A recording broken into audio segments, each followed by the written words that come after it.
झारखंड के मुख्यमंत्री हेमंत सोरेन सोमवार को इंडी गठबंधन के वोटर अधिकार यात्रा के समापन के अवसर पर पटना पहुंचे और मंच से हुंकार भी भरी।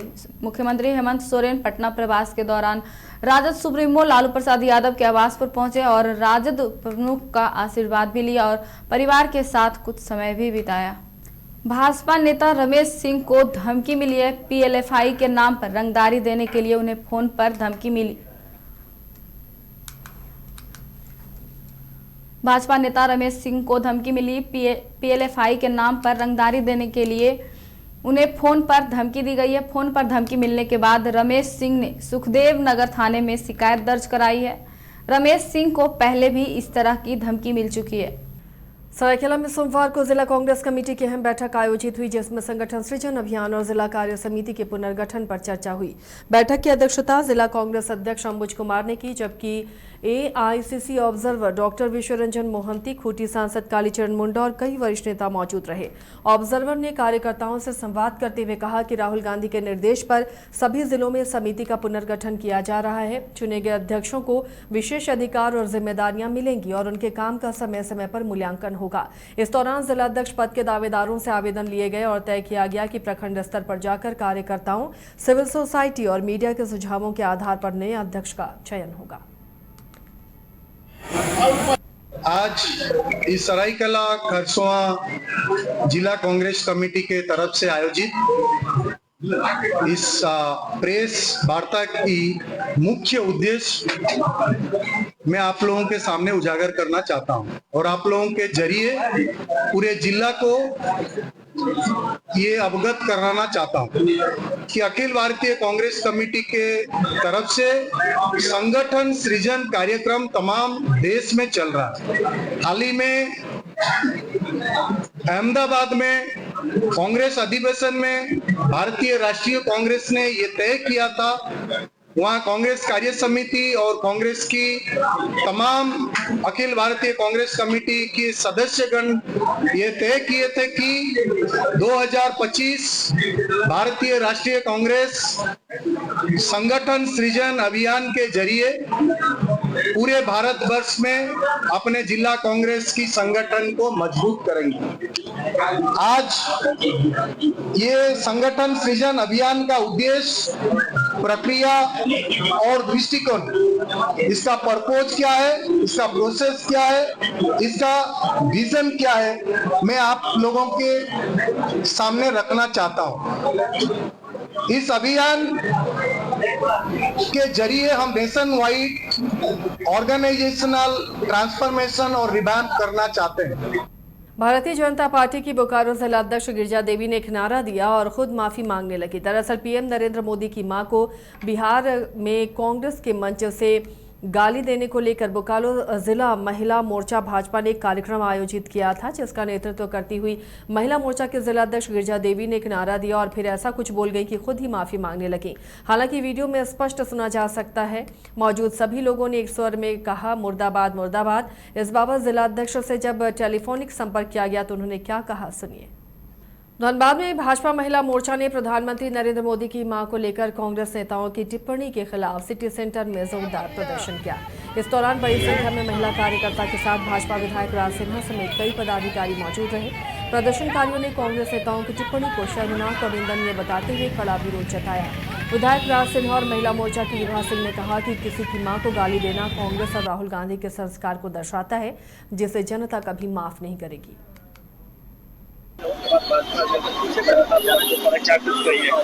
देखिए, ये भाजपा का बात नहीं है, यह हमारे माननीय प्रधानमंत्री जी के को मां का गाली देना, यह हम भारत में हम लोगों के संस्कार में तो नहीं है। और किसी का भी मां हो, यह कोई मोदी जी या राहुल गांधी की बात नहीं है। किसी की भी मां को गाली देना, आप राजनीति करिए, राजनीतिक बातें करिए, विरोध कीजिए, लेकिन आप सार्वजनिक मंच से मां को गाली दीजिएगा साहब, यह तो कम से कम भारत की माता बहन या हम भाई, भारत के नागरिक, भारत के भाई बर्दाश्त नहीं करेंगे। आज जो बयानबाजी हुई है मां के अपमान में, हमारे माननीय प्रधानमंत्री नरेंद्र मोदी जी की मां के लिए अभद्र शब्द जो इस्तेमाल किया गया है, एक तरह से माँ के अपमान में आज हम लोग विरोध प्रदर्शन कर रहे हैं। और माँ का अपमान करना मैंने कि धरती और आसमान को अपमान करने का है, जिसपे हम लोग टिके हैं। आज यदि हम लोग हैं तो माँ। देवघर जिले के जसीडीह स्थित एक्सक्लूसिव गार्डन में भारतीय जनता मोर्चा के द्वारा प्रदेश कार्य समिति की 2 दिवसीय बैठक की गई। बैठक में केंद्रीय मंत्री अन्नपूर्णा देवी और नेता प्रतिपक्ष बाबूलाल मरांडी, युवा मोर्चा के प्रदेश अध्यक्ष शशांक राज मौजूद रहे। बैठक में भारतीय जनता पार्टी के सैकड़ों कार्यकर्ता भी मौजूद रहे। मौके पर नेता प्रतिपक्ष बाबूलाल मरांडी ने कहा कि हम लोग वर्चुअली मिलते रहे हैं, पर इस बार बैठक में मिल रहे हैं। उन्होंने राज्य में मतदाताओं की वृद्धि पर कहा कि नेचुरल तरीके से इतनी वृद्धि नहीं हो सकती। नगर निकाय चुनाव नहीं होने में झारखंड सरकार की इच्छा शक्ति पर भी उन्होंने सवाल उठाए। बैठक में कई विषयों पर चर्चा हुई। साथ ही 17 सितंबर से 2 अक्टूबर तक भारतीय युवा मोर्चा के कार्यकर्ताओं को रक्तदान का रिकॉर्ड बनाने का भी निर्देश दिया गया।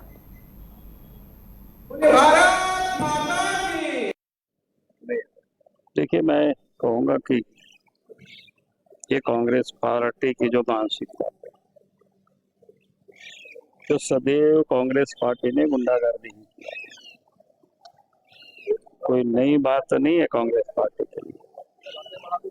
लेकिन आज बेचारा वो निराश और हताश हो चुका है कांग्रेस पार्टी। अब बोल करके अपनी क्या बोलते हैं, अंदर से जो भड़ास जिसको बोलते हैं उसको लोग निकाल रहे हैं। इसलिए कांग्रेस पार्टी के नेताओं की आज जनता ने जो दुर्गति किया वो किसी से छुपा हुआ नहीं। इसलिए वो कांग्रेस पार्टी आल जल कुछ बोलते रहती है। गुमला जिला के सदर थाना क्षेत्र के टोटो बीट पुलिस द्वारा एसपी को मिली गुप्त सूचना के आधार पर एक युवक को गांजा के साथ गिरफ्तार किया गया। एसडीपीओ सुरेश प्रसाद यादव ने बताया कि लगातार गुमला को नशे से मुक्त करवाने को लेकर पुलिस सक्रियता से काम कर रही है। इसी क्रम में यह सफलता मिली है। एसडीपीओ ने आम लोगों से आग्रह किया है कि कहीं भी अगर नशा के कारोबार की सूचना मिले तो पुलिस को इसकी जानकारी दे। गिरिडीह जिले के गांवा थाना क्षेत्र के मंझने में जेसीबी मशीन की चपेट में आने से मासूम की मौत हो गई। घटना के बाद पुलिस मौके पर पहुंची। शव को पोस्टमार्टम के लिए भेज दिया गया है। मृतक का नाम सोनू कुमार बताया जा रहा है। पुलिस तमाम बिंदुओं को ध्यान में रखते हुए मामले की जांच में जुट गई है। गढ़वा जिले के रंका क्षेत्र में एनजीटी की रोक के बावजूद अलग अलग नदियों के घाटों से अवैध बालू उठाव धड़ल्ले से जारी है। कन्हर और खरसोइया घाट से रोजाना सैकड़ों ट्रैक्टर बालू की ढुलाई की जा रही है, जिससे जिले के विभिन्न इलाकों में महंगे दामों पर इसे बेचा जा रहा है। लोगों को जरूरी काम के लिए बालू नहीं मिल पा रहा, जबकि माफियाओं में प्रशासन का कोई खौफ नजर नहीं आता। वहीं जिला खनन पदाधिकारी राजेंद्र राम ने कहा कि अनुमंडल स्तर पर टीम गठित कर दी गई है और 2-3 दिनों में अवैध बालू कारोबारियों के खिलाफ सख्त कार्रवाई की जाएगी। रंका क्षेत्र में बालू ढुलाई की खबरें मुझे मिल रही हैं, तो इस संदर्भ में मैंने एसडीपीओ साहब सदर अनुमंडल पुलिस पदाधिकारी रंका से भी फोन पर बात किया है और मैंने उनसे कहा है कि हम लोग एक संयुक्त छापामारी अभियान करेंगे और उन्होंने भी इसके लिए हामी दी है। तो जल्द ही हम लोग संयुक्त रूप से संबंधित क्षेत्र रंका में कार्रवाई करेंगे। रंका क्षेत्र में बालू ढुलाई की खबरें मुझे मिल रही। आदित्यपुर प्राथमिक स्वास्थ्य केंद्र पीएससी में उस समय अफरा तफरी मच गई जब गर्भवती महिला प्रसव पीड़ा से कराती हुई अस्पताल पहुंची और अस्पताल गेट के भीतर प्रवेश करते ही महिला ने बच्ची को जन्म दिया। आनंद फानन में स्वास्थ्य कर्मियों ने प्रसूता और नवजात को भर्ती कराया। बच्ची के जन्म के बाद आदित्यपुर पीएससी में स्वास्थ्य व्यवस्था की खस्ता हाल की जानकारी भी बाहर आई। आदित्यपुर पीएससी में चिकित्सक उपलब्ध नहीं रहते, ज्यादातर प्रसव नर्सों के सहारे कराए जाते हैं। सोमवार को ओपीडी में अनुबंधित चिकित्सक डॉक्टर श्वेता अग्रवाल ड्यूटी पर थी। उन्होंने अकेले ही एक दिन में 200 से ज्यादा मरीजों का इलाज किया। ये हाल तब है जब लाखों की आबादी इस स्वास्थ्य केंद्र पर निर्भर है। स्थानीय जनप्रतिनिधियों ने पूर्व में सिविल सर्जन से अतिरिक्त चिकित्सक बहाल करने की मांग भी की थी, लेकिन अब तक कोई ठोस कदम नहीं उठाया गया। चिकित्सकों की घोर कमी का खामियाजा आम मरीजों को भुगतना पड़ रहा है। आदित्यपुर प्राथमिक स्वास्थ्य केंद्र की स्थिति न सिर्फ स्वास्थ्य व्यवस्था की लापरवाही उजागर करती है, बल्कि यह भी बताती है कि लाखों की आबादी वाले इस इलाके में बुनियादी चिकित्सकीय सुविधाएं किस हद तक बदहाल हैं।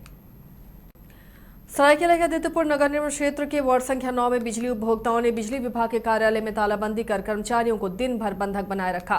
उपभोक्ताओं का आरोप है कि विभागीय अधिकारियों के इशारे पर उन पर बिजली चोरी के झूठे मुकदमे दर्ज कराए जा रहे हैं और जुर्माना भरने के बाद भी बार बार परेशान किया जा रहा। उपभोक्ताओं ने कनेक्शन बहाली के नाम पर आधार कार्ड लेने और पुलिस केस दर्ज कर देने की शिकायत भी की। नाराज उपभोक्ताओं की इस कार्रवाई से पूरे दिन विभागीय कार्य प्रभावित रहा और अधिकारी दफ्तर से नदारद रहे। वामपंथी असंगठित मजदूर मोर्चा का द्वितीय सम्मेलन धनबाद के CCW सभागार में आयोजित किया गया, जिसमें धनबाद, हजारीबाग, गिरिडीह और बोकारो के प्रतिनिधि शामिल हुए। इसमें सिंदरी विधायक चंद्रदेव महतो और मोर्चा के कई पदाधिकारियों और कार्यकर्ताओं ने अपनी बातों को रखा। सम्मेलन में असंगठित क्षेत्र के मजदूरों को समान काम का समान वेतन लागू करवाने, केंद्र सरकार के 4 लेबर कोड और मजदूरों की सुरक्षा को लेकर प्रस्ताव पारित किया गया और आगे के आंदोलन की रणनीति बनाई गई। इसे लेकर मीडिया से बात करते हुए सिंदरी विधायक चंद्रदेव महतो उर्फ बबलू महतो, मोर्चा के महामंत्री निताई महतो ने कहा कि निजीकरण का दायरा बढ़ रहा है, असंगठित मजदूरों को सही मजदूरी नहीं मिल पा रही। संगठित मजदूर मोर्चा का एक दिवसीय सम्मेलन है और सम्मेलन में हमारे बोकारो, गिरिडीह, हजारीबाग और धनबाद जिला के प्रतिनिधि लोग आज हिस्सा लिए हैं।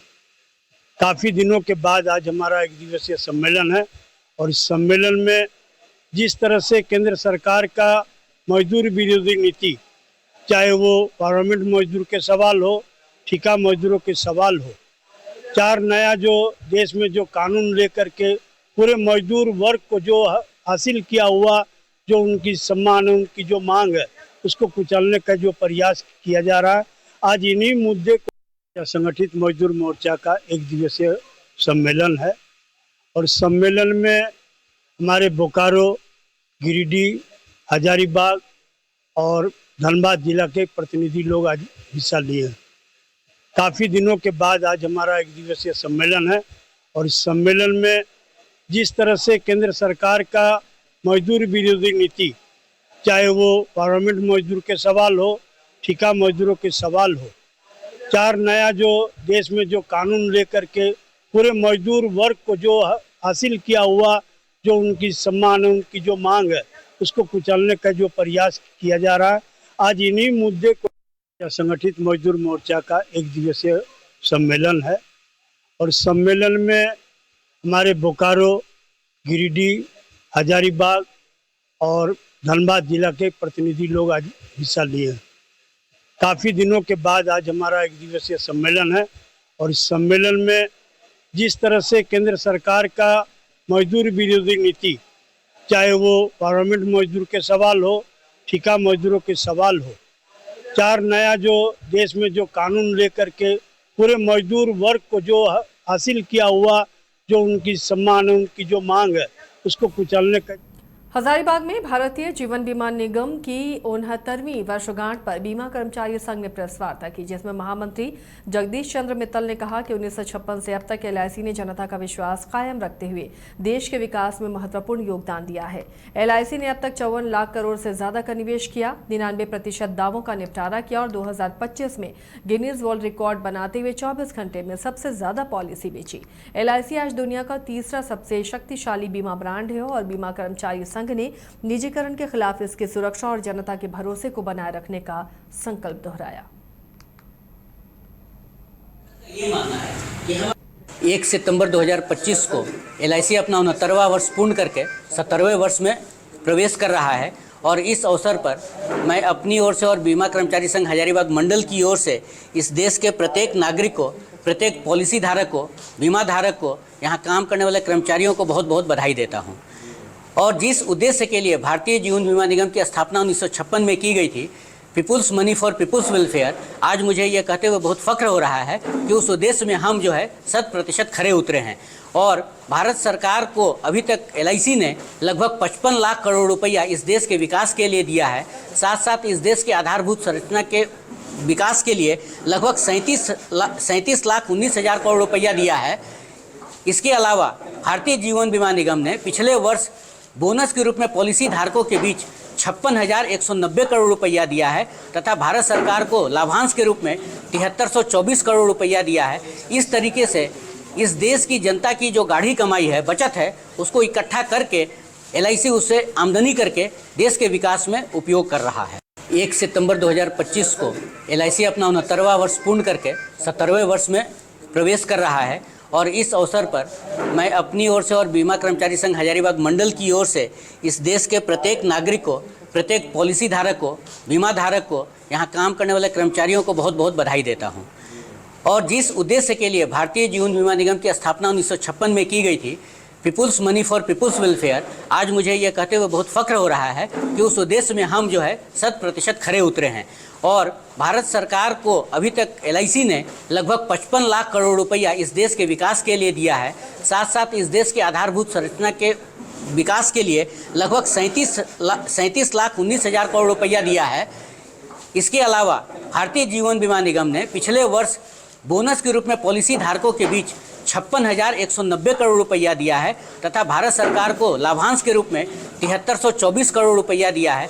इस तरीके से इस देश की जनता की जो गाढ़ी कमाई है, बचत है, उसको इकट्ठा। राष्ट्रीय खेल दिवस के अवसर पर राजधानी रांची में आयोजित 3 दिवसीय खेल महोत्सव का समापन हुआ। अंतिम दिन सभी इवेंट की समाप्ति के बाद विजेता टीम और खिलाड़ियों को मेडल और ट्रॉफी देकर सम्मानित किया गया।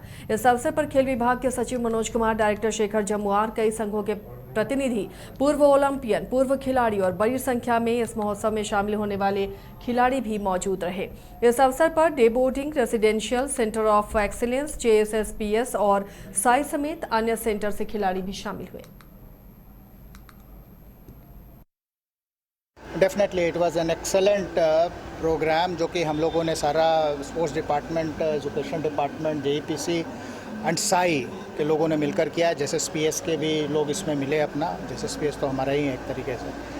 और it was such a wonderful program और पूरे डिस्ट्रिक्ट लेवल पर जो हम लोगों ने प्रोग्राम कराया और इतना ज़्यादा पार्टिसिपेशन हुआ and that has been uploaded on the website, sports authority website. That is the मतलब हम लोगों ने हाईएस्ट रैंकिंग एक तरीके से अचीव किया होता करेगा जो कि, लेकिन जो मेरे पास अभी तक फिगर है कि लगभग 22,000 बच्चों ने अपना रजिस्ट्रेशन पार्टिसिपेशन कराया। हर गेम में इन लोगों ने कराया है।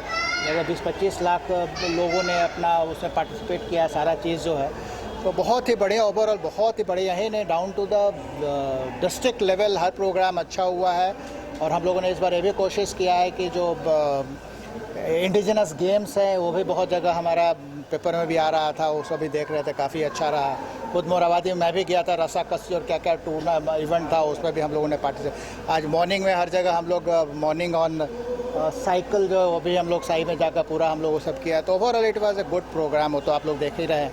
और ऑल टुगेदर इस पूरे प्रोग्राम में जो स्टेट लेवल हम लोगों ने रखा था, ऑलमोस्ट 1100 बच्चों ने 6 डिसिप्लिन में पार्टिसिपेट किया है। उनके यहीं ठहरने की, खाने की, ट्रैक सूट वगैरह हम लोगों ने वो सब भी दिया है, इवन कुछ किट्स वगैरह भी दिया है। तो एक बहुत अच्छा एक हम लोग को एक एनवायरनमेंट मिला है, एक अपॉर्चुनिटी मिला है कि मैच के पहले, during the match and after match उनके साथ बैठकर क्या क्या उनके इश्यूज़ है, because there are so many issues also. कहीं ना कहीं कुछ कमी रह रही है, किसी को इक्विपमेंट नहीं मिल रहा है, प्रॉपर किट नहीं मिल रहा है, ग्राउंड नहीं मिल रहा है, स्टेडियम प्रॉपर नहीं मिल रहा है। तो see development is an ongoing process, वो तो आज हो रहा है, होते रहेगा, कुछ ना कुछ कमी होगी, बट कम से कम एक रूबरू हुए हैं और वी हैव लिस्टेड एवरीथिंग, क्या क्या किसको ज़रूरत है। Definitely it was. रांची के डोरंडा स्थित शौर्य सभागार में झारखंड के अंतर्राष्ट्रीय और राष्ट्रीय खिलाड़ी का समागम कार्यक्रम आयोजित हुआ। इस समागम में खेलों से जुड़े पूर्व अंतर्राष्ट्रीय और राष्ट्रीय खिलाड़ी बड़ी संख्या में शामिल हुए। बतौर मुख्य अतिथि राज्य के पूर्व मंत्री बंधु तिर्की इस समागम में शामिल हुए। मौके पर सभी खिलाड़ियों को सम्मानित किया गया। इस दौरान खिलाड़ियों से संबंधित कई गंभीर विषयों को लेकर चर्चा की गई। मौके पर झारखंड स्पोर्ट्स सोसाइटी के गठन को लेकर भी सहमति बनी, जिसके तहत खिलाड़ियों से संबंधित सभी समस्याओं और बातों को सरकार तक पहुंचाया गया। झारखंड प्रदेश एक ऐसा प्रदेश है जहां खिलाड़ियों का एक तरफ से कहा जाए कि जननी है। इस प्रदेश में एक से एक खिलाड़ी एथलेटिक्स, फुटबॉल, हॉकी के अलावे अन्य इवेंट में भी एक से एक तीरंदाज सब खिलाड़ी हुए। लेकिन जो कुछ खिलाड़ी यहाँ पर जो हैं, कई एक आपके राष्ट्रीय अंतर्राष्ट्रीय खिलाड़ी जो राज्य को पूरे देश में पहचान बनाने का काम किया है, उन खिलाड़ियों का अनुभव उन खिलाड़ियों का उनकी जो योग्यता क्षमता के अनुसार यहाँ पर उसका लाभ नहीं ले पा रही है सरकार। कभी भी इनके साथ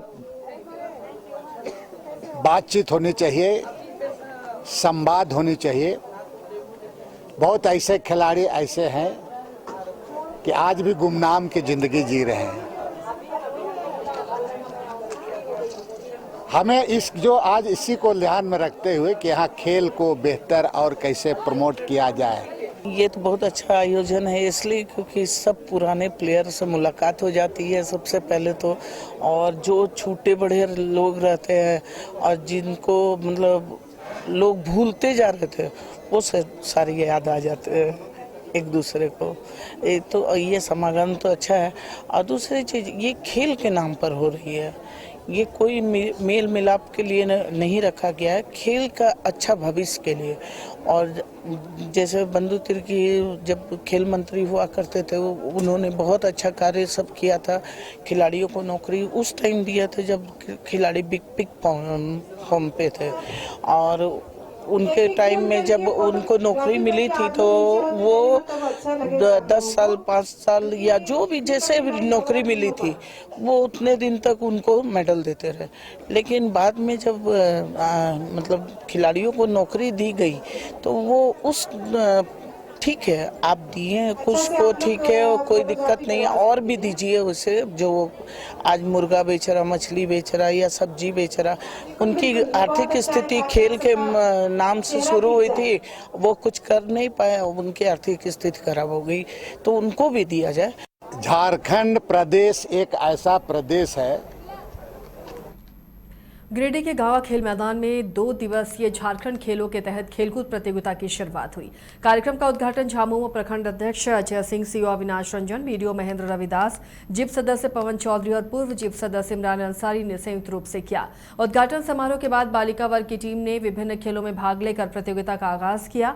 आयोजन को लेकर छात्रों और शिक्षकों में काफी उत्साह देखा जा रहा है।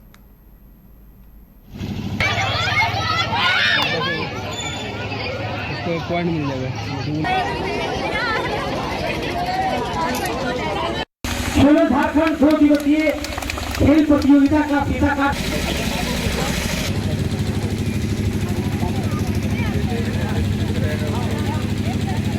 हेलो ये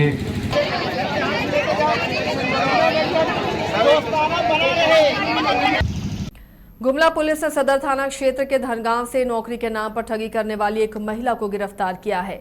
एसडीपीओ सुरेश प्रसाद यादव ने बताया कि बिहार निवासी यह महिला अपने पति के साथ मिलकर फर्जी नियुक्ति पत्र बांट रही थी और गुमला पुलिस में बहाली करने का झांसा देकर 2 लाख से अधिक की ठगी कर चुकी थी।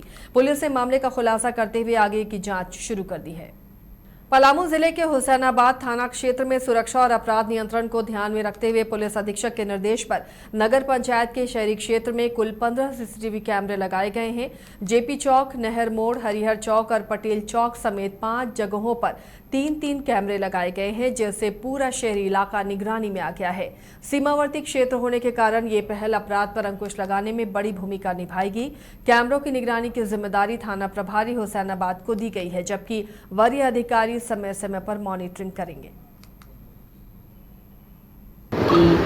जो मेन एरिया है, अनुमंडल का जो मेन एरिया है और शहर का मेन एरिया है, वहाँ पे जो है सीसीटीवी कैमरा लगाने के लिए और उसका एक छोटा सा कंट्रोल रूम रेस्पेक्टिव थाना में इस्टेब्लिश कर देंगे। इसी में आज सितंबर 1 तारीख को यहाँ पे सीसीटीवी कैमरा का फीड लगाया गया है और उसका फीड का जो यहाँ पे कंट्रोल रूम एस्टेब्लिश हुआ है हुसैनाबाद थाना प्रभारी के चेंबर में, उसका आज यहाँ पे इनॉग्रेशन किया गया है। इसी में जो है आगे इसका स्टेप हम लोग आगे भी बढ़ा रहा है।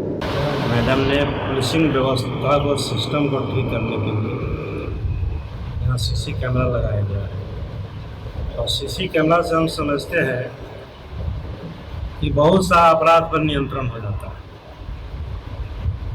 और इसके लिए हम एसपी मैडम को थैंक्स देते हैं और मैं उनको विश्वास दिलाता हूँ यहाँ के जनप्रतिनिधि होने के नाते पुलिसिंग सिस्टम को ठीक करने में जो भी हमारी सहयोग की ज़रूरत होगी ये हम लोग इनको सुनेंगे। कोडरमा पुलिस ने ग्रामीण जलापूर्ति योजना के तहत रखे गए 500 mm पाइप की चोरी का खुलासा करते हुए बड़ी सफलता हासिल की है। पुलिस ने त्वरित कार्रवाई में 8 चोरों को गिरफ्तार किया है और ट्रक पर लोड किए गए 16 पाइप और चोरी में इस्तेमाल हाइड्रा मशीन को जब्त कर लिया है। मामला डोमचांच प्रखंड के बगड़ों का है, जहां ब्लैकलिस्टेड कंपनी के स्टॉक किए गए पाइप को ठेकेदार बनकर राहुल कुमार नामक व्यक्ति मजदूर और ट्रांसपोर्टर की मदद से ट्रक पर लोड कर रहा था। सूचना मिलते ही पुलिस टीम ने छापेमारी कर चोरी का सामान बरामद किया। डीएसपी रतिभान सिंह ने बताया कि मामले में और भी लोग शामिल हैं, जिनकी गिरफ्तारी और चोरी किए गए बाकी पाइप की बरामदगी के लिए छापेमारी जारी है। शहीद Nirmal Mahato medical college and hospital में हाल के दिनों में जूनियर डॉक्टरों के साथ हुए दुर्व्यवहार की घटना के बाद प्रशासनिक सुरक्षा व्यवस्था को लेकर अब प्रशासन सतर्क है। इसी क्रम में उपायुक्त आदित्य रंजन, एसडीएम राजेश कुमार, डीएसपी नौशाद आलम अस्पताल पहुंचे और स्थिति का जायजा लिया। निरीक्षण के दौरान उपायुक्त ने अधीक्षक डॉक्टर डी.के. गांडोरिया से सुरक्षा व्यवस्थाओं को लेकर विस्तृत जानकारी ली और कई दिशा निर्देश भी दिए। उन्होंने कहा कि किसी भी हालत में ऐसी घटना की पुनरावृत्ति नहीं होनी चाहिए। उपायुक्त आदित्य रंजन ने बताया कि अस्पताल में तैनात सभी 56 होमगार्ड जवानों को रहने के लिए अस्पताल परिसर में मूलभूत सुविधाओं के साथ व्यवस्था की जाएगी। उन्होंने आरक्षी चौकी, इमरजेंसी वार्ड और हूटर सिस्टम का भी निरीक्षण किया। निरीक्षण के दौरान परेड में खड़े पुलिस और होमगार्ड जवानों को डीसी ने स्पष्ट निर्देश दिए। मूल रूप से डॉक्टरों की सुरक्षा व्यवस्था को लेकर हम लोग चिंतित हैं, क्योंकि चिकित्सक की जो है सारी सेवाएं देते हैं, चिकित्सा कर्मी के बिना बाकी सेवाएं देते हैं। उनकी सुरक्षा व्यवस्था को लेकर हम लोग सजग हैं। भारत सरकार का भी काफ़ी फोकस है कि हमारे डॉक्टर्स और स्वास्थ्यकर्मी सुरक्षित रहेंगे, तभी बाकी लोगों को स्वास्थ्य का सेवा का लाभ दे पाएंगे। मामले में काफ़ी कुछ कर चुके हैं। सिर्फ एक एड्रेस सिस्टम लागू करने के लिए बातचीत चल रही है कि हम लोग एक एड्रेस सिस्टम लागू कर दें। किसी को कहीं तकलीफ है तो हम लोग वहीं से डायरेक्शन दे दें कि कोई भी आदमी वहाँ पर पहुँच जाए। एक एड्रेस सिस्टम पर हम लोग काम करेंगे और थोड़ा सा साइनेज पर काम करेंगे। मूल रूप से डॉक्टरों की सुरक्षा व्यवस्था को लेकर हम लोग चिंतित हैं, क्योंकि चिकित्सक की जो है सारी सेवाएं देते हैं, चिकित्सा कर्मी के बिना बाकी सेवाएं देते हैं। उनकी सुरक्षा। रामगढ़ जिले के कुजू ओपी क्षेत्र के दिगवार गांव में मामूली बात को लेकर दो समुदाय आमने सामने हो गए। मारपीट की इस घटना में 10 से अधिक लोग घायल हो गए। घायलों का इलाज सदर अस्पताल रामगढ़ और सामुदायिक स्वास्थ्य केंद्र मांडू में किया जा रहा है। जानकारी के अनुसार 2 दिन पूर्व गांव में 2 समुदाय के लोगों के बीच मामूली बात को लेकर कहासुनी हुई थी। सोमवार सुबह इसी मामले की सुलह को लेकर पंचायत भी बुलाई गई थी। एक पक्ष इस पंचायत में नहीं गया। इसी दौरान दिगवार चौक के पास दोनों पक्ष के लोग आपस में भिड़ गए। इस दौरान जमकर मारपीट भी हुई, जिसमें 10 से अधिक लोग घायल हो गए। रामगढ़ एसडीओ ने बताया कि कुल 3 से 4 लोग घायल हैं। गांव में अतिरिक्त पुलिस बलों की तैनाती कर दी गई है। फिलहाल स्थिति नियंत्रण में है। झरिया के बीसीसीएल पाथरडीह कोलबासरी स्थित मीवान स्टील लिमिटेड के गेट पर रैयत शिवशंकर उर्फ जादू महतो का शव रखकर परिजनों ने हंगामा किया। मौके पर भारी संख्या में जेएलकेएम समर्थक भी नजर आए। मोनेट वासरी द्वारा मृतक जादू महतो के 5 एकड़ 71 डिसमिल जमीन का 2012 में धनबाद उपायुक्त और टुंडी विधायक मथुरा महतो की मौजूदगी में एग्रीमेंट हुआ था। बीते दिनों 13 साल से परेशान शिव शंकर उर्फ जादू ने 28 अगस्त को पेट्रोल छिड़ककर खुद को आग लगा दी, जिसकी बोकारो के बीजीएच में इलाज के दौरान मौत हो गई थी। इतना दुख का बात है कि अपना जमीन, अपना माटी, इसके बावजूद वो व्यक्ति को आज मतलब अपना शरीर को आत्मदाह करना पड़ा है। तो इसलिए हम यहाँ का जो प्रबंधक महोदय है और जो 3 व्यक्ति है, जैसे विपिन कुमार और सुबुर गोराई और एक है आपका संजय कुमार, ये तीनों व्यक्ति को कम से कम बिना किसी इंतजार किए हुए इन लोगों को तुरंत, पुलिस का पहले काम था कि कम से कम इन लोगों को अरेस्ट करते और पुलिस कस्टडी में लेकर के इन लोग तुरंत जेल भेजना चाहिए। एक यहाँ के जीएम है, एक पीओ है, एक सुबल गोराई करके जो है वो यहाँ यूनियन लीडर है। इन व्यक्तियों का ये जो है नाम लिया हुआ, एक संजय कुमार करके है, एक सुबल गोराई है, संजय कुमार एचआर है। हाँ, एचआर जो है संजय कुमार है, बीसीसीएल पीओ जो है विपिन कुमार है, सुबूर गोराई है। ये तीनों पर जो है हत्या का जो है मामला दर्ज हुआ। नाम किनकी तरफ से? उनका वीडियो जारी हुआ है, आप लोगों ने शायद देखा होगा, कुछ न्यूज चैनलों में भी चला है, सोशल मीडिया में खूब वायरल हो रहा है। उसमें जो है मरने से कुछ देर पहले का वो वीडियो है, और आप लोग जानते हैं कि मरते वक्त जो है कोई भी इंसान झूठ नहीं बोलता है। दादा, सबसे बड़ा सवाल होता है रैयत कब तक अपनी जान गंवाएगी? यही तो दुर्भाग्य, ये बोलती है कि जो है अबुआ सरकार है, आदिवासियों की सरकार है, ये मूलवासियों की सरकार है। और देखिए ये एक मामला नहीं है। मैं तो ये बोलना चाहूंगा कि आप कहीं भी झारखंड में देख लीजिए, हर जगह जो है, जो भी विस्थापित है, जो भी विस्थापन के मार जो झेल रहे हैं, मतलब ये आत्महत्या करने के लिए उनको इस तरह मजबूर कर दिया जा रहा है कि क्या बताएं, ये झारखंड का दुर्भाग्य है। इतना दुख का बात है कि अपना जमीन, अपना माटी, इसके बावजूद वो व्यक्ति को आज मतलब अपना शरीर को आत्मदाह करना पड़ा है। तो इसलिए हम यहाँ का जो प्रबंधक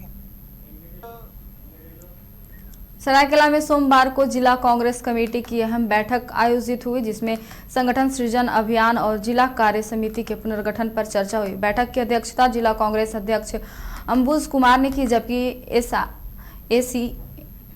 AICC observer doctor Vishwaranjan Mohanty, Khunti सांसद कालीचरण मुंडा और कई वरिष्ठ नेता भी मौजूद रहे। ऑब्जर्वर ने कार्यकर्ताओं से संवाद करते हुए कहा कि राहुल गांधी के निर्देश पर सभी जिलों में समिति का पुनर्गठन किया जा रहा है। चुने गए अध्यक्षों को विशेष अधिकार और जिम्मेदारियां मिलेगी तथा उनके काम का समय समय पर मूल्यांकन भी होगा। इस दौरान जिला अध्यक्ष पद के दावेदारों से आवेदन लिए गए और तय किया गया कि प्रखंड स्तर पर जाकर कार्यकर्ताओं, सिविल सोसाइटी और मीडिया के सुझावों के आधार पर नए अध्यक्ष का चयन होगा। आपको एक आज इस सरायकेला खरसोवा जिला कांग्रेस कमेटी के तरफ से आयोजित इस प्रेस वार्ता की मुख्य उद्देश्य मैं आप लोगों के सामने उजागर करना चाहता हूं और आप लोगों के जरिए पूरे जिला को ये अवगत कराना चाहता हूं कि अखिल भारतीय कांग्रेस कमेटी के तरफ से संगठन सृजन कार्यक्रम तमाम देश में चल रहा है। हाल ही में अहमदाबाद में कांग्रेस अधिवेशन में भारतीय राष्ट्रीय कांग्रेस ने ये तय किया था, वहां कांग्रेस कार्य समिति और कांग्रेस की तमाम अखिल भारतीय कांग्रेस कमेटी के सदस्यगण ये तय किए थे कि 2025 भारतीय राष्ट्रीय कांग्रेस संगठन सृजन अभियान के जरिए पूरे भारतवर्ष में अपने जिला कांग्रेस की संगठन को मजबूत करेंगे। आज ये संगठन सृजन अभियान का उद्देश्य, प्रक्रिया और दृष्टिकोण, इसका पर्पज क्या है, इसका प्रोसेस क्या है, इसका विजन क्या है, मैं आप लोगों के सामने रखना चाहता हूं। इस अभियान के जरिए हम नेशन वाइड ऑर्गेनाइजेशनल ट्रांसफॉर्मेशन और रिवैम्प करना चाहते हैं। बिहार में राहुल गांधी के SIR के खिलाफ निकाली गई वोटर अधिकार यात्रा के दौरान एक मंच से प्रधानमंत्री नरेंद्र मोदी की माता के खिलाफ की गई अभद्र टिप्पणी को लेकर बीजेपी ने सोमवार को हजारीबाग में जोरदार प्रदर्शन किया। महिला मोर्चा की जिला अध्यक्ष साक्षी राणा, भाजपा जिला अध्यक्ष विवेकानंद सिंह और भाजपा नेत्री शेफाली गुप्ता के नेतृत्व में कार्यकर्ताओं ने झंडा चौक पर कांग्रेस कार्यालय तक आक्रोश मार्च भी निकाला। कांग्रेस कार्यालय पहुंचने पर कार्यकर्ताओं ने राहुल गांधी का पुतला दहनकर जमकर नारेबाजी की और कांग्रेस से सार्वजनिक माफी की मांग भी की। मौके पर जिला अध्यक्ष साक्षी राणा ने कहा कि जब राहुल गांधी राजनीतिक मुद्दों पर बात करने में विफल रहे हैं तो उन्हें प्रधानमंत्री की माता को अपमानित किया। जब तक वो इस पर माफी नहीं मांगेंगे भाजपा का विरोध प्रदर्शन जारी रहेगा। वहीं कांग्रेस नेता भैया सिंह ने भी बीजेपी के विरोध में प्रदर्शन पर कड़ी प्रतिक्रिया देते हुए कहा कि अगर आपके घर में चोरी हुई है तो आप थाने में रिपोर्ट लिखवाएं, ना कि घर पर आकर विरोध प्रदर्शन करेंगे। कांग्रेस भवन के बाहर बीजेपी का यह विरोध प्रदर्शन कतई बर्दाश्त नहीं है।